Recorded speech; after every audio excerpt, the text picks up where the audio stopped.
Alang sa hapsay ug malinaw ng eleksyon, dito sa lalawigan sa Bohol, andam na ang tropa sa gamhanan sa May 13 election. Samtang final testing and sealing, nagmalampuson. Si Nico Sereno sa report. Human mabinditahi sa pari apil na ang ilang mga gamit, gipahigayon ang send-off ceremony sa Bohol Provincial Police Office alang sa 3,560 ka mga sakop sa militar, pulis, Philippine Coast Guard ug uban pang ahensya. Gilangkuban kini sa mga puwersa nga gikan sa Bohol, Mandaue ug Lapu-Lapu sa Cebu. Our target is for an honest, orderly, peaceful and credible elections. We should do our job,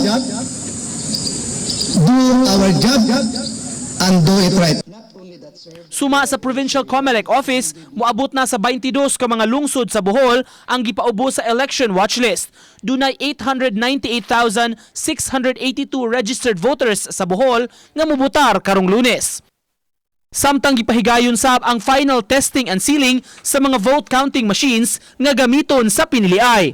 Ang kalihukan mo'y katapusang proseso sa COMELEC aron masusi kung kumpleto og paspas ba ang dagan sa mga VCM.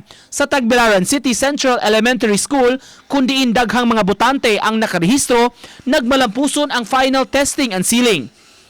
Wa say dakong problema nga nahitabo gawas lang sa pagkadilatar sa delivery sa mga VCM ug sayop nga pag-operate sa VCM sa mga miyembro sa Board of Election Inspectors. Sa initialization o startup sa VCM, nag-error ang usa ka machine nga gamiton sa usa ka presinto kay nasayop sila pagbutang sa papel.